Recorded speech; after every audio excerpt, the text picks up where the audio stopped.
ಅದನ್ನ ಅನೇಕ ಸಾರಿ ಅದನ್ನ ಅನೇಕ ಸಾರಿ ಸ್ಪಷ್ಟವಾಗಿ ಹೇಳಿದ್ದೀನಿ ಏನು ಅಂತ ಹೇಳಿ. ಪಕ್ಷದ ಹೈಕಮಾಂಡ್ ತೀರ್ಮಾನನೇ ಅಂತಿಮ ಎಲ್ಲದಕ್ಕೂ ಕೂಡ.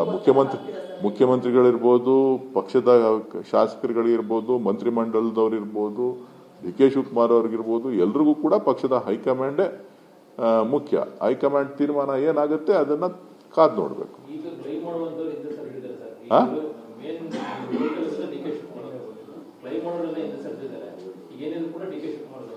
ಗೊತ್ತಿಲ್ಲ, ಕಾದ್ ನೋಡೋಣ ಅಪ್ಪ. ನನಗೇನು ಅದ್ರ ಬಗ್ಗೆ ಐಡಿಯಾ ಇಲ್ಲ. ನೀವ್ ಹೇಳ್ತಾ ಇದೀರಿ, ನಾನು ಕೇಳ್ತಾ ಇದ್ದೀನಿ.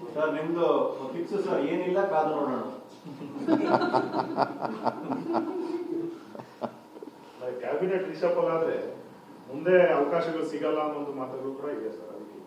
ಪರಮೇಶ್ವರ್ ಅವರು ಕೂಡ ಅದನ್ನ ಹೇಳಿದ್ರು. ನೋಡಿ, ನನಗೆ ಗೊತ್ತಿಲ್ಲ. ಅವರು ಸಚಿವರಿದ್ದಾರೆ, ಹಿರಿಯರಿದ್ದಾರೆ, ಅವ್ರು ಹೇಳ್ತಾರೆ.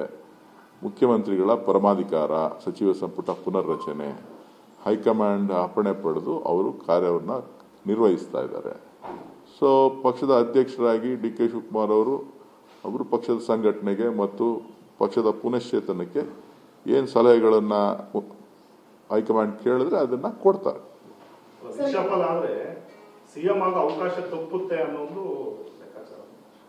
ಸಿಎಂ ಇದರಲ್ಲ, ಸಿಎಂ ಇಲ್ಲದೆ ಇದ್ದಾಗ ಅದ್ರ ಬಗ್ಗೆ ಮಾತಾಡಬೇಕು. ಸಿಎಂ ಇದಾರಲ್ಲ ಈಗ. ಸರ್, ಇದ್ರ ಮಧ್ಯೆ ಪಿಸಿಸಿ ಅಧ್ಯಕ್ಷರ ಚೇಂಜ್ ಮಾಡಬೇಕು ಅನ್ನುವಂಥದ್ದು ಕೂಡ ಹೈಕಮಾಂಡ್ ಮುಂದೆ ಇಟ್ಟಿದ್ದಾರೆ. ಹೈಕಮಾಂಡ್ ಏನ್ ಹೇಳ್ತದೆ ಅದನ್ನ ಪಕ್ಷ ಅಧ್ಯಕ್ಷರು ಡಿ ಕೆ ಶಿವಕುಮಾರ್ ಅವರು ಕೇಳ್ತಾರೆ. ಶಿವಕುಮಾರ್ ಒಬ್ಬರೇ ಅಲ್ಲ, ಎಲ್ಲರೂ ಕೂಡ ಕೇಳ್ತಾರೆ. ಅದರಲ್ಲಿ ಏನು ಅನುಮಾನ ಬೇಡ. ಈಗ ಸಿಎಂ ಕುರ್ಚಿ ಖಾಲಿಲ್ಲ, ಅದಕ್ಕೆ ಆ ಚರ್ಚೆ ಬೇಡ ಅನ್ನುವಂಥವ್ರು, ಪಿಸಿಸಿ ಕುರ್ಚಿ ಕೂಡ ಖಾಲಿ ಇಲ್ಲ, ಚರ್ಚೆ ಇಲ್ಲ ಅನ್ನುವಂಥದ್ದು ಹೇಳ್ತಾ ಇಲ್ಲ. ನೋಡಿ, ಶಿವಕುಮಾರ್ ಅವರು ಪಿಸಿಸಿ ಹುದ್ದೆನಲ್ಲೇ ಮುಂದುವರಿಬೇಕು ಅನ್ನುವಂಥ ಆಸೆ ಏನಿಲ್ಲ.